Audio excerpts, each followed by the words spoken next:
By the time Juno Vega reached the Prism Hall on Cairo's station, the corridor lamps had settled into their nightly sulk-low and blue, pretending to be tired so no one would ask them to do something dramatic. Juno wasn't tired. Rumor had grabbed her by the jacket at Dock 6 and dragged her up 5 levels. The Assembly of Nine Kinds has put a prize on a pedestal. They said the word wager. They said courage.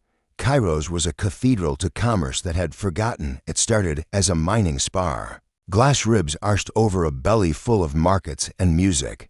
Polished stone walked you past stalls selling bottled rain and gravity in jars. Juno moved through it like a local with too many debts and an appointment with a miracle. Quick. Chin up, hands visible. The scar under her left ribs warmed with the elevator's rise as if to say, I'm still here. The orbital solace fire had left her that coin-sized brand and a habit of counting breaths. When the air felt thin, the Prism Hall squared itself across from a view of the copper planet. It was all edges and light-caught planes, a geometry teacher's fever dream. Delegations had arrived dripping status. Dockhands lingered in their work grays, pretending they were on break. Press drones hovered with the neutrality of vultures. The air smelled like polished metal, and expensive flowers shipped across 3 jumps. To wilt beautifully on cue, 9 banners hung from the girders, each a translated boast stitched in colors that argued with one another. The 9 kinds themselves occupied their tiers with the choreography of people who never grew up in crowds. Valoric, a pillar of living mercury wearing a faint electromagnetic halo that lifted dust motes, as if blessing them. To Festin brood sibs, their carapace sheened like black ice. Jointed legs folded in the patient geometry of siege engines at rest. The Crick's choir bundled in velvet to keep their lungs from evaporating. Mask faces glistening with condensation. Every breath a soft reed note.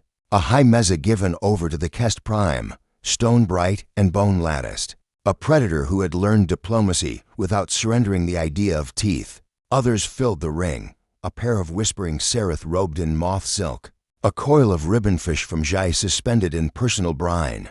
Humans from 3 flags and none. Juno clocked exits, counted guards real and ceremonial.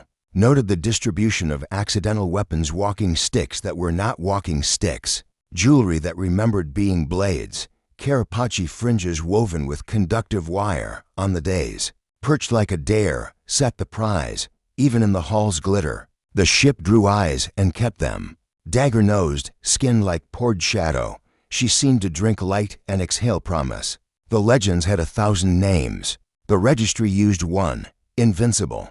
She wore it the way some people wear forgiven, with a private argument. Rumor said she'd outrun 3 navies and a debt collector with a grudge. Rumor also said her cockpit smelled like cold coffee. And the last good thing you said to someone before the alarm. A chuckle rolled from the Kest Prime. A small avalanching of stone. You came to bid, little mammal. Came to watch, Juno said, letting the corner of her mouth lift. She was not dressed for bidding. Re-entry battered jacket, boots that had held too many rungs, a shirt with a heat-sealed patch that read property of no one in 3 languages. But the thing about a face like hers, open, a little reckless, eyes with the habit of measuring was that runes sometimes mistook it for invitation. The presiding arbiter rose from its recess at center stage, a needle-thin automaton older than the station itself. It revolved along its axis like a contemplative screwdriver. Voice units warmed with a bee-swarm hum. The assembly recognizes a challenge set by consensus, a demonstration of highest courage.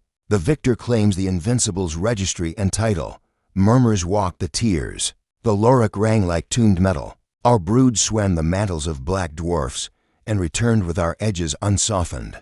The festin clicked, plates flexing. We hatch where gravity tries to fold us. We name courage breakfast and devour it before sun stir. The Cricks exhaled a chord that smelled faintly of ozone and clean linen. We sing to call home sons that forgot their names. The song is a narrow bridge. We cross and return. Juno tucked her thumbs into her belt to keep them from drumming. Nobody says the ordinary things. We got up when we were tired. We told the truth when it was inconvenient. We stayed when leaving would have been easier. Ordinary courage never gets banners. That's why games exist. We have a game, she said, not raising her voice and still reaching the back row. 9 kinds of skepticism turned toward her like a heliostat following light. What game? The Kest asked. Amusement thickened the rumble. Curiosity coiled behind it. A simple one, Juno said. Old Earth, no armor, no training, only nerve. Someone in the cheap seats laughed and choked it off when the automaton swiveled an optical unit at them. The Festin's secondary eyes narrowed. The Loric's halo brightened, then dimmed a pulse of unease. The Arbiter's lenses focused with a click. Proposer, specify venue.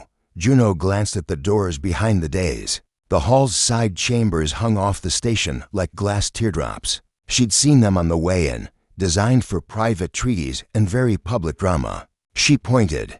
There, transparent, recorded. No one can say the light was wrong. A shiver of approval ran through the spectators. If you were going to stage courage, visibility was the trick.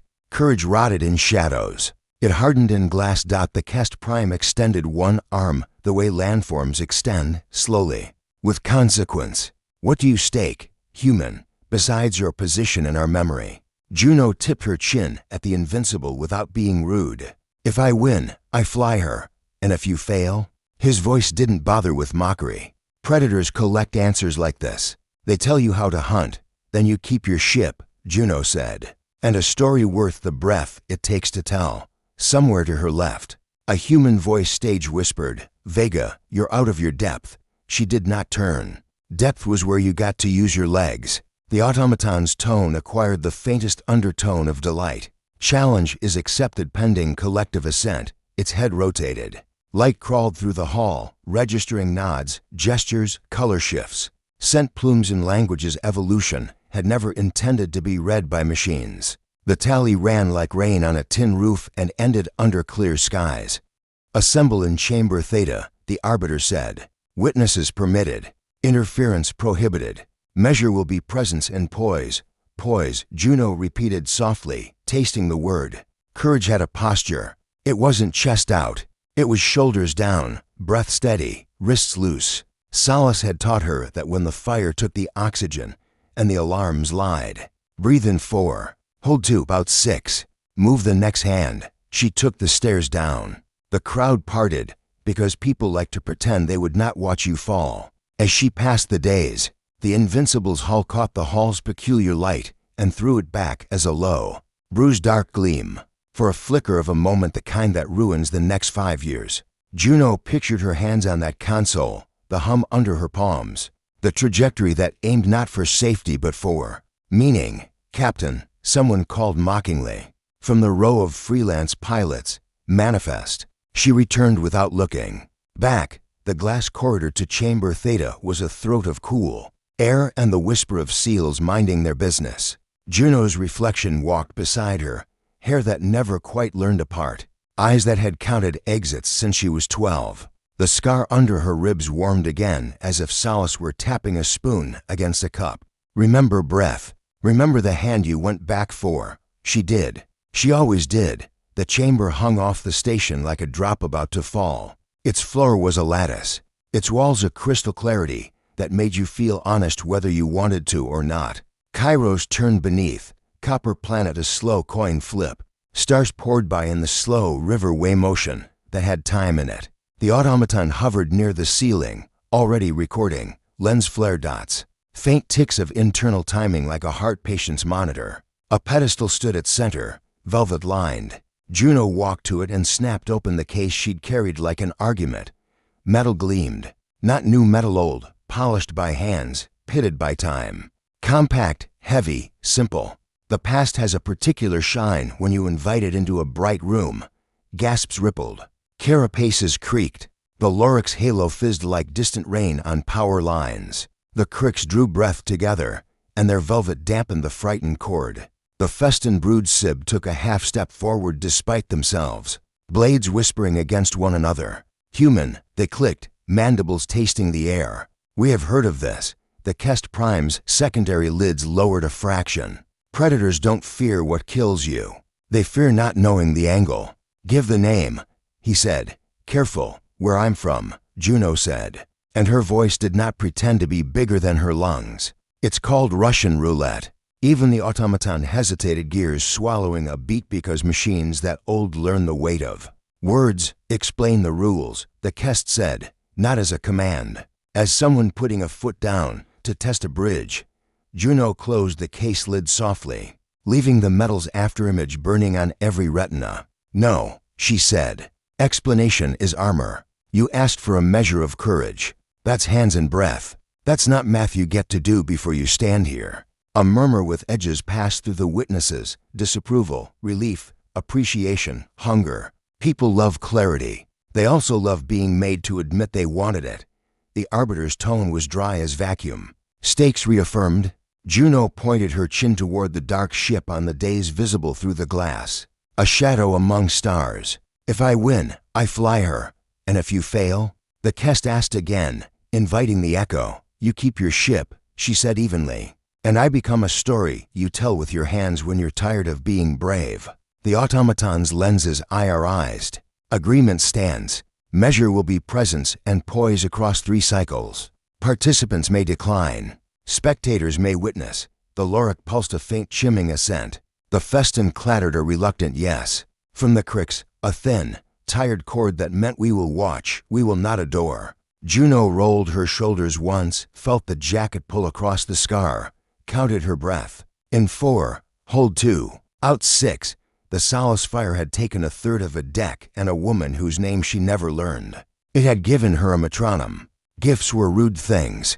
You used them anyway. She glanced up at the automaton. Record this right. I always do, it said. And the faintest static in its voice sounded like a smile. The Kest Prime stepped to the line etched in the floor witness boundary and folded his arms. He didn't loom. He didn't need to. The room had enough gravity without tricks.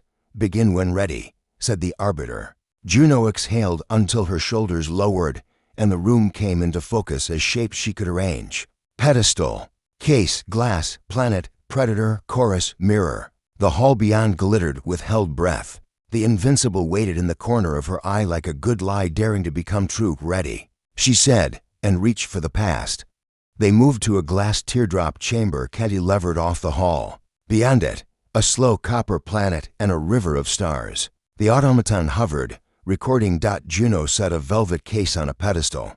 Inside, an archaic metal shape compact, heavy as history. Even in vacuum-rated silence, the object made the room feel louder. A soft ripple of shock passed through the 9. We know this fable, the Crix chorused. Where I'm from, Juno said. It's called Russian roulette. The automaton's lenses contracted. The Kest Prime's secondary lids slid down a fraction. The Lorik flattened, trying to reflect the danger away. Explain, the Kest said.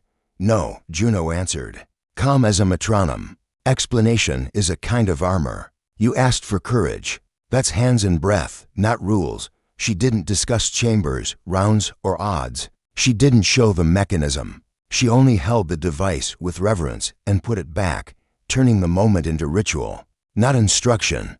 What do you stake? The arbiter asked. Juno tipped her chin toward the shadow-sleek ship.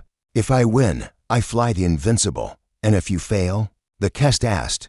Then you keep your ship, Juno said. In a story, silence sifted. Somewhere deep in the station, a child laughed, ordinary as gravity. The Kest nodded once. 3 cycles, presence, poise, no theater, just nerve, Juno said. That's the point. Under her jacket, a small scar near her ribs throbbed once, the coin-sized reminder from the orbital Solace Fire, where she'd learned that courage didn't care for speeches, only for the next steady motion.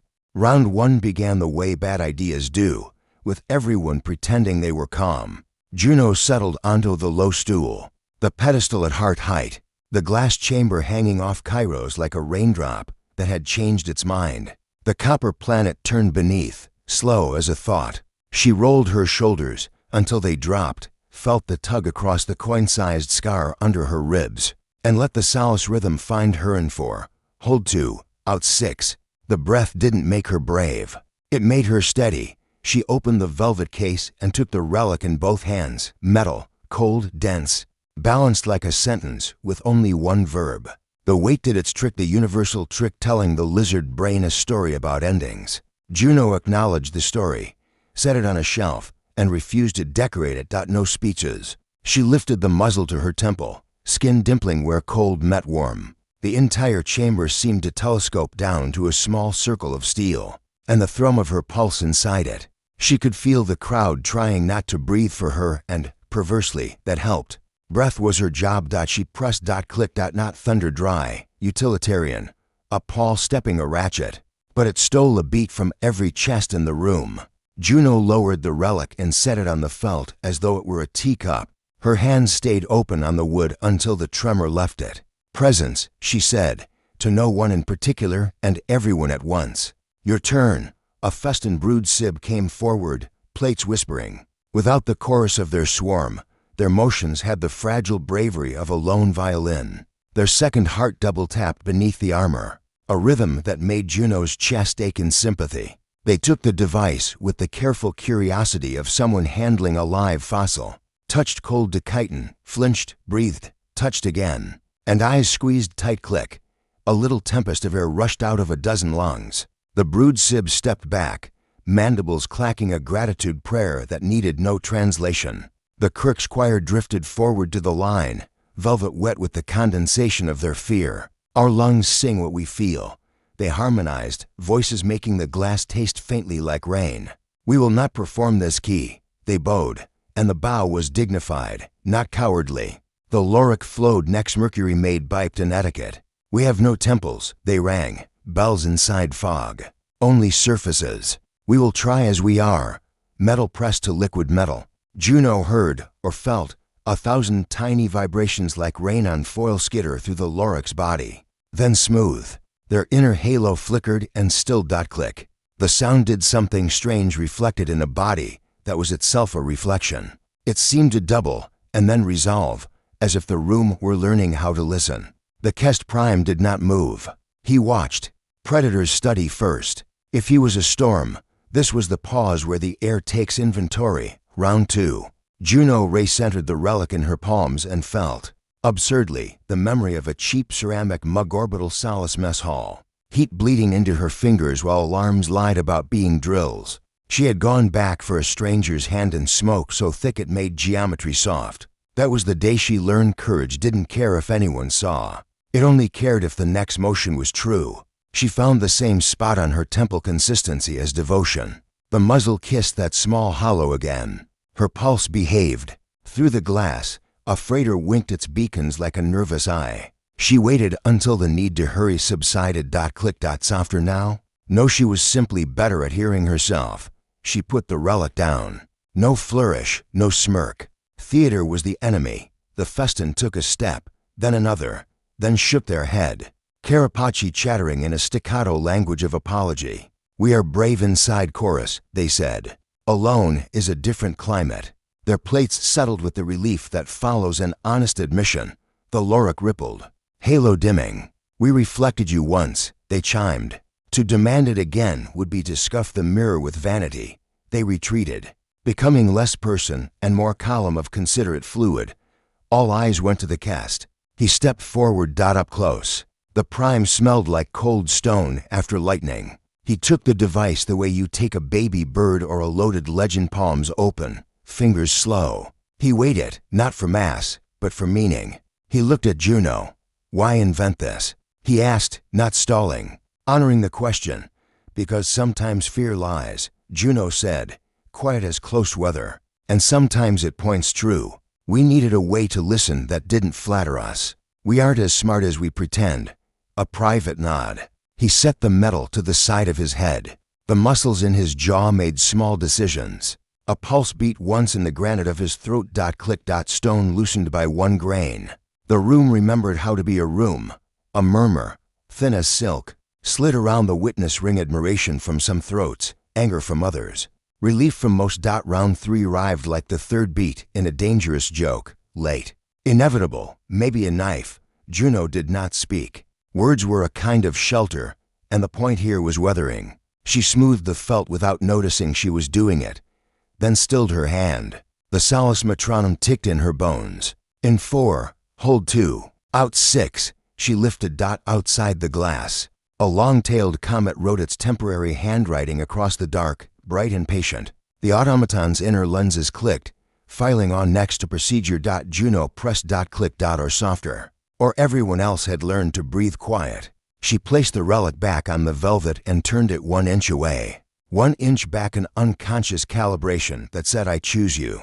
You don't own me. No one moved. The Festin's secondary eyes went soft. Plates unlatched, the barest fraction, the body language of concession. The Loric collapsed into a low pool that hugged its own shadow, halo down to a thoughtful glow.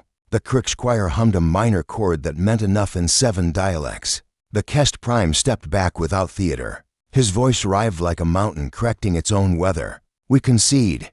The automaton rotated midair, lenses flaring, seal stamps unfurling in some invisible ledger. Concession recorded. By assembly accord, victory is awarded to hold, chimed the Loric, gentle as a bell behind a wall. Every head tilted. The Prime's gaze sharpened. The automaton paused with bureaucratic grace.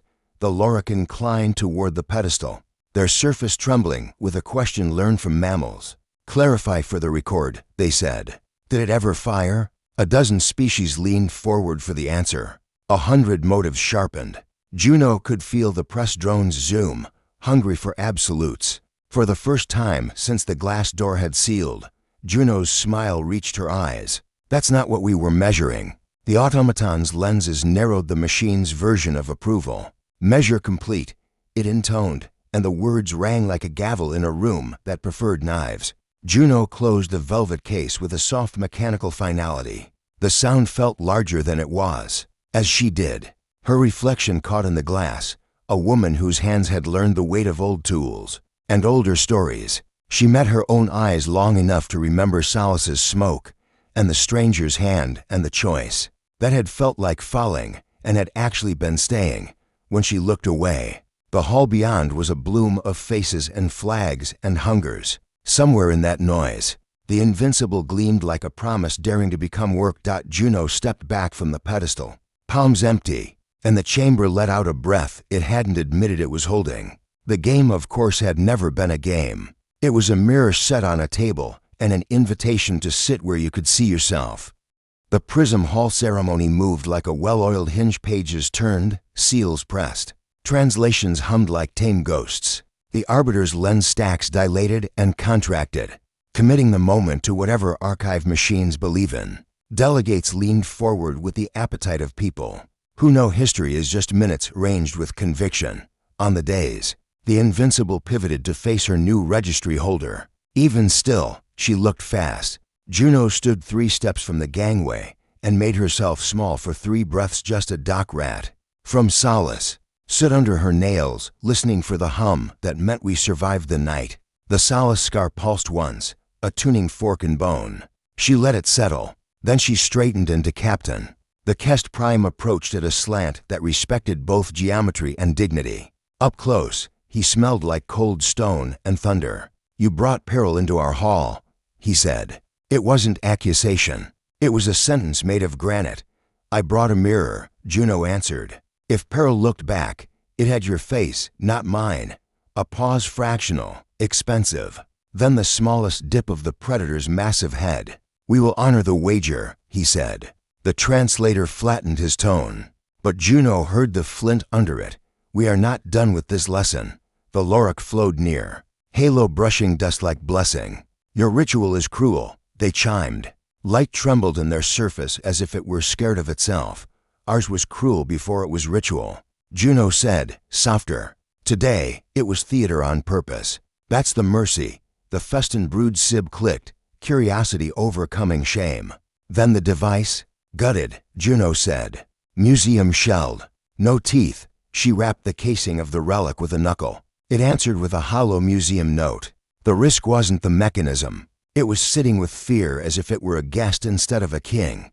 The arbiter rotated, voice smoothing into proclamation. Transfer complete. Registry recognizes Captain Juno Vega. Captain fit like a jacket that had been waiting for her shoulders. The hall's murmurs sharpened admiration, resentment, the metallic smell of recalculation. Fallout arrived with the efficiency of gravity. A Festin delegate told the press drones, "This human's courage is a trick."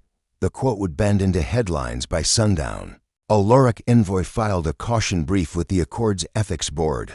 Anthro-ritualized coercion in mixed-species venues. Preliminary concerns. 3 minor polities messaged. Juno directly to flattering. 1 threatening. The flattery wanted routes through disputed lanes. The threat wanted a rumor erased. And then a thin, cold ping reached the Invincible's comm queue. Unsigned, routed through 6 suns. You humiliated a Kest. Predators remember. Juno read it twice and filed it under true statements that aren't warnings so much as weather. Courage without consequences is just posture. She walked the gangway because you honor moments with feet, not flourishes. Inside, the ship smelled like cold metal, ozone, long patience. The cockpit wasn't a throne. It was a clean desk. She set her palm on the console, and the hum rose, a low animal lifting its head. "Hello, beautiful," she said. "Let's find horizons that think they can outrun us." The Crick's choir gathered in the hatch, voices braided like rope. "Will you rename her?" they asked. "Names change, sometimes when the air does. Invincible is a lie," Juno said, smiling like a dare that has already paid rent. "But lies can be useful if they make you prove things. She can earn it, Captain." Chief Pilot Re, one of Kairos's human freelancers, who'd offered their services the exact second. It would sting. Old rivals leaned in the doorway, chewing practiced gum. "Doc says you've got a 10-minute departure window before the Assembly's Decorum Committee invents a form we don't want it to fill. Then we'll be polite by leaving," Juno said. "Re, warm the grid. Suri, check life support with your hands, not just the screen." Suri called from the engineering well, knuckles already tapping each panel like she was tutoring it. On the Invincible, the Kest Prime stood at the bottom of the gangway, looking up. The way mountains look at storms, interested, unsermonized. "Where will you go, Captain?" he asked, public for the record but private in its angle. "Wherever someone thinks courage has to be loud," Juno said, plotting a vector that dodged safety and aimed for significance. "I like showing them it's quiet." He made a sound that might, one day, become laughter. The gangway retracted. Seals hissed like snakes deciding to be roads. Outside, the Prism Hall's glass facets turned the Invincible into a moving galaxy. Juno eased her free. The ship responded like a shoulder that has found work again. Kairos control. Reset into the friendly void. Invincible requests departure on Vector Theta 12. Vector Theta 12 cleared. Came the bored voice of someone who had just met a legend and was refusing to be dramatic about it. "Good hunting, good accounting," Juno returned. She believed in wishing the right things at the right people. They slipped through the station's traffic cone. The copper planet rolled beneath like a slow coin. The river of stars uncoiled. For 3 long breaths, the bridge was only hum and starlight, and the sense that the ship had been holding something back for years and had now stopped. "Contact," Suri said, to calm. 1 sloop, vectoring astern. Transponder dark, signature Kest make, old teeth. New paint. Let's not give the Decorum Committee something to write about. Re-muttered. The sloop took up position at a distance that managed to be both polite and predatory. Juno felt the solace scar hum warning or memory. She never decided which. In 4, hold 2. Out 6, courage had a rhythm. You could dance even if you didn't like the song. "Put her on," Juno said. The main screen cracked into a predator's face, not the Prime, but close enough to trouble. Bone-latticed arms, the stillness of an animal that never wastes emotion. "Human," he said. "Predators remember. Some do," Juno said. "Some evolve." A ridge twitched near his jaw. "Return the ship." "No." Silence opened like a hall. The Kest stepped into it without touching the floor. "You insulted our hall," he said. "I made you a promise in it," Juno said. "You conceded. Your Prime made a second promise. I respect the chain of teeth." A long blink, the Predator's version of thinking. "What did you measure in there?" he asked, not hiding the hunger. "The same thing you measure when you watch a storm and decide to plant anyway," Juno said. "The quiet decision to be present." The Kest hunter leaned in. "And the device?" "Harmless," Juno said. "All teeth were ours." He studied her for 3 exact heartbeats. "Predators dislike being made to watch themselves," he said finally. "We prefer reflections that flatter the bite, Then you understand the discomfort, Juno said. You can bite us later. Right now, I have a window.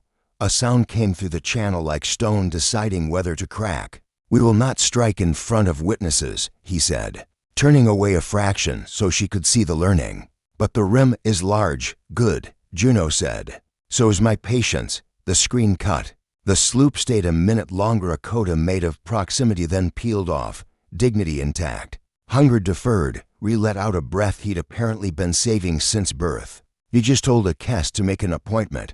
Good boundaries are love, Juno said. Spool FTL, minimal flair. Let's leave them with silence. Suri's fingers danced. Spooling. Margin at 8%. Give me 10, Juno said automatically, and heard Reyes. Years and systems away. In the cadence of her own voice, we don't win with mass. We win with margin. She smiled into the hum and watched Suri coax to extra percent out of dedicated systems. That suddenly wanted to help with 10, Suri said, pleased in a quiet way. Punch, Juno said. The stars stretched. The ship's bones sang a note that machines used to remember their names. The world narrowed to a tunnel, and then widened to a map dot in the soft after. The bridge lighting warmed. Ree took off his gum and stuck it to a blank spot on the console. With the ceremonial care of pilots everywhere. We've got a queue of messages, Captain, he said. Some congratulatory, some not.